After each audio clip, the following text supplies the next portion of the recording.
আসসালামু আলাইকুম প্রিয় দর্শক, আপনারা সকলেই কেমন আছেন? আশা করি ভালো আছেন। আর বুড়ো মৌসুমের ধান কাটার একদম সময় এখন। আপনাদের যাদের যাদের বুড়ো জমি আছে বা যারা যারা বুড়ো চাষ করেছেন বা বুড়ো ধান চাষ করেছেন, তারা অবশ্যই 80% পরিপক্ক হলেই কিন্তু ধান কর্তন করে ফেলবেন। কারণ হচ্ছে বুড়ো মৌসুমে কিন্তু ভাই 1 মিনিটের ভরসা নাই, যার কারণে আপনাদেরকে আমি বলতেছি যে আপনারা অবশ্যই বুড়ো মৌসুমে 80% ধান পরিপক্ক হলে কিন্তু ধানগুলা কেটে ফেলবেন। অনেকে আছে এখনও মনে করে যে আজ কাটবনে খালে কাটবনে, আজ খাল বলতে বলতে দেখা যায় ধান জমিতে একেবারে মজ্জা যাইতেছে।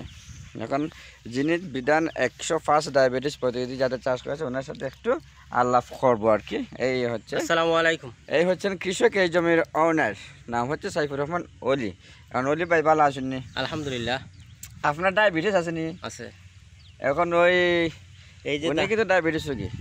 এখন ডায়াবেটিস প্রতিনিধি জাত কসম নিজের ডায়াবেটিসের কারণে নাকি? আমি জানতে পারলাম যে ডায়াবেটিস প্রতিরোধক জাত আসছে বাংলাদেশে, তাই আমি আমার আব্দুল আলী ভাইয়ের মাধ্যমে বীজ সংগ্রহ করলাম। করে এই বছর ডায়াবেটিস প্রতিরোধক ধান বীজ সংরক্ষণ করে ধান নিজে মাঠও ওই লাগাইয়া এখন ধান মনে করেন পরিপক্ক হয় নাই, আরও সপ্তাহ 10 দিন যাইব, মানে দেখাই দিতেছে যে সপ্তাহ 3 দিনের দরকার।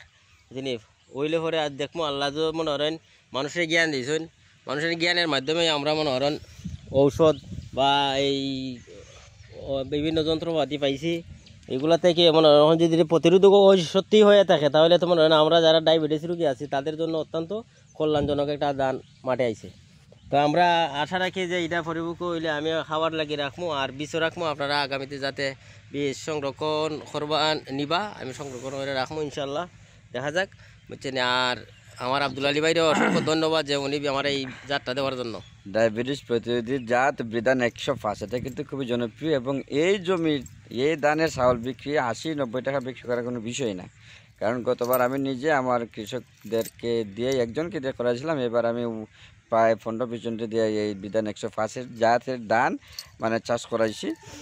গতবার যারা চাষ করেছিলাম 20 মণ বীজ কিন্তু বিক্রি করছি। আপনারা আমার ফেসবুক ঘাটাঘাটি করলে পাবেন যে ফেসবুকের মধ্যে আমি কিন্তু বিধান 105 একটা দিয়েছিলাম পুরো মৌসুমে বীজ তোলার সময়, তখনই কিন্তু এগুলো বিক্রি হয়েছে। আমরা এখান থেকে চুনারুঘাট উপজেলা কৃষি বিষয় বিধান 105 দিয়েছিলাম। আশা করি যতজনকে আমরা এই বীজ দিয়েছিলাম বা তার মানে বিক্রি করেছিলাম আর কি, প্রত্যেকেরই ভালো ধান হয়েছে এবং কারো মানে অঙ্কুরোদ্গমের ক্ষমতা 100-100। অঙ্কুরোদ্গমের ক্ষমতা এখানে কোনোভাবেই কম্প্রোমাইজ করা হয় না, কারণ প্রত্যেকটা বীজ নিজে পরিশ্রম করে, অনেক পরিশ্রম করছি বীজগুলা সংরক্ষণের জন্য।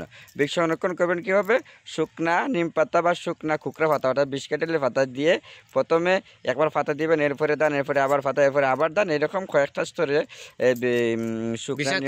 শুকনা নিম পাতা অথবা বিষ কেটেলে পাতা দিয়ে যদি আপনারা সংরক্ষণ করতে পারেন তাহলে কিন্তু বীজ নষ্ট হবে না। এবং কিছুদিন পর 2 থেকে 3 বার যদি আরেক মৌসুম আগে শুকিয়ে নেন তাহলে কিন্তু বীজটা একেবারে পিওর বীজ হয়ে গেল। এখন অলি ভাই, জি, ডায়াবেটিস প্রতিরোধী জাত যে 105 চাষ করছো, এটার ফলন লাগছে কিরকম? মোটামুটি ফলন আলহামদুলিল্লাহ খুব ভালো হয়েছে, কারণ আমাদের এত ভালো অঞ্চল বুঝছেন, ওইটা টান জমি বা বুড়ো জমিতে হলে আরও অত্যন্ত ভালো হতো, খুশি বেশি গজাইতো। কারণ আমাদের এলাকায় তো মনে হয় আমরা মনে করি যে 10-12টা খুশি বা 15টা খুশি গজাইলেই অনেকটাই, কিন্তু দেখা যাচ্ছে যে অনেকটা খুশি আছে। আমার যা যেরকম আশা করছিলাম তার চেয়ে বেশি আছে খুশি। আমি কিন্তু আবার চাষ করি যে মানুষের মনে হয় 10-15টা ওই চারা দেয়, কিন্তু আমার প্রত্যেকটা ওই গুছার মধ্যে একটা সর্বোচ্চ আমি বলছি 2টা যদি দাও তাহলে আমার ক্ষতি দিতে হইব। কারণ আমি একটা দিয়ে চাষ করছি, কিন্তু 15টা 16টা 20টা পর্যন্ত। তার মানে বুঝতে পারছেন কিনা আমি জানি না, প্রতিটি গোছায় একটি করে চারা দেওয়া হয়েছিল।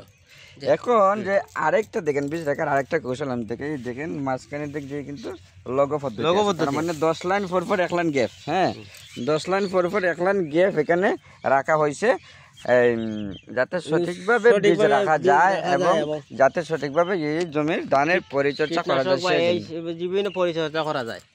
এই জমির মধ্যে কয়েকবার আমরা নাইট্রোবাস স্প্রে করছি যাতে এই যে এখানে ব্লাস্টের কোনো আক্রমণ না থাকে।